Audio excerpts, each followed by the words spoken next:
on voit dans la Bible que Dieu apporte une attention particulière à la lumière. Nous pouvons le voir par le fait que la première chose que Dieu a fait avant toute chose sur la terre, c'est de mettre la lumière. Genèse 1, verset 3 nous dit que Dieu dit que la lumière soit et la lumière fut. C'est-à-dire que Dieu, en créant la terre, la première chose qu'il a fait, c'est d'y mettre la lumière. Mais que représente cette lumière pour qu'elle occupe la première position? La parole de Dieu nous présente la lumière sous différents aspects. Mais aujourd'hui, j'ai choisi de me pencher sur, particulièrement sur un aspect de la lumière qui nous est présenté dans la parole de Dieu. Et cet aspect-là, je l'ai nommé la parole révélée et lumière. La parole révélée et lumière. Et pour parler de cet aspect, nous allons nous reposer sur deux versets bibliques. Dans le psaume 119. Donc, le psaume 119 au verset 105.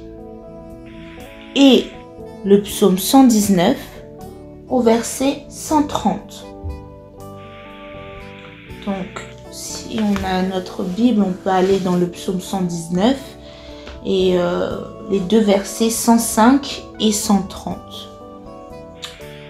Donc, je vais lire la parole de Dieu. Je lis le verset 105 du psaume 119 qui nous dit: Ta parole est une lampe à mes pieds et une lumière sur mon sentier. Nous descendons en bas et nous lisons dans le verset 130 qui nous dit: La révélation de tes paroles est claire. Elle donne de l'intelligence à ceux qui manquent d'expérience. Le verset 105 ici nous présente la lumière comme la parole. C'est-à-dire que la parole de Dieu, c'est la lumière. La parole est une lumière sur mon sentier. Et dans le verset 130, on nous dit que la révélation des paroles est claire. Ici, la notion d'éclairage, quand on parle souvent d'éclairage, on le lie souvent à la notion de lumière. Quand on veut éclairer quelque chose, on veut y mettre de la lumière. Donc ici, au verset 130, on nous dit que la révélation de la parole, c'est la lumière. C'est-à-dire que la révélation, c'est la lumière. Je comprends une chose. Nous pouvons comprendre une chose. Je peux lire la Bible. Je lis la Bible, je peux lire la Bible. Si je la lis avec mon intelligence, si je la lis charnellement, avec ma compréhension, voilà, personnelle, je lis les Écritures. Et c'est là où j'aimerais me faire comprendre. Quand je dis que l'Écriture devient parole quand celle-ci devient lumière. L'écriture devient parole quand celle-ci devient lumière. C'est-à-dire, je me répète, je peux lire la Bible avec mon intelligence, avec ma compréhension charnellement, je lirai uniquement les Écritures. Mais si je lis la Bible avec la révélation, c'est là où je lis la parole de Dieu. Nous pouvons lire la Bible 10 fois, 20 fois, même 100 fois. Mais si nous n'avons pas la révélation, nous ne lisons pas la parole de Dieu. Nous lisons les Écritures, l'Écriture. Et si nous ne lisons pas la parole de Dieu, nous ne pouvons pas recevoir le message de Dieu. Nous comprenons aussi que faut que nous sachions que cette séparation-là, elle a été faite dès le commencement par Dieu. Parce que le fait d'utiliser, de lire sa Bible charnellement, de lire avec la chair c'est souvent lié à l'obscurité, à ce qui est contraire à Dieu, ce qui est contraire à la volonté de Dieu, ce qui est contraire à la parole de Dieu. Et la parole de Dieu, c'est la lumière. Et si la chair est alliée à l'obscurité, nous voyons que Genèse au verset 3 nous dit que Dieu a dit que la lumière soit et la lumière fut. Et au verset 4, Dieu, vu que la lumière était bonne, il fait quoi? Il sépare la lumière des ténèbres, l'obscurité à la lumière. Donc, la barrière, elle a été établie dès le commencement. La première chose que Dieu fait quand il crée la terre, il met la lumière. Et après avoir mis la lumière, il sépare la lumière des ténèbres. Et on comprend que cette barrière-là, elle est brisée par la révélation. Cette révélation-là qui nous permet d'accéder à la parole de Dieu. C'est-à-dire que nous devons accepter de recevoir l'Esprit de Dieu, sa révélation, la révélation de sa parole et de laisser notre compréhension, notre chair, notre intelligence pour avoir accès à la parole de Dieu. Si nous pouvons donner un exemple, lire la Bible avec, de façon charnelle, c'est comme si on appelait une personne et on tombait sur son répondeur.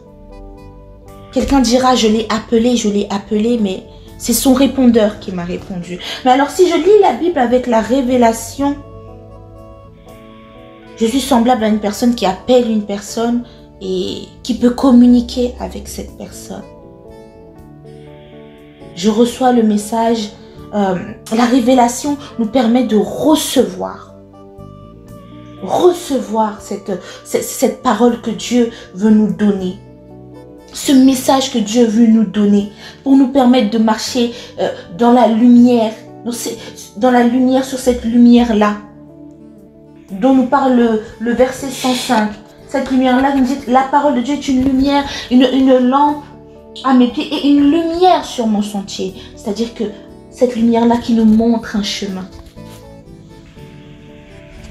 Refusons donc de tomber sur le répondeur de la parole de Dieu, mais recevons la révélation pour avoir accès à sa parole.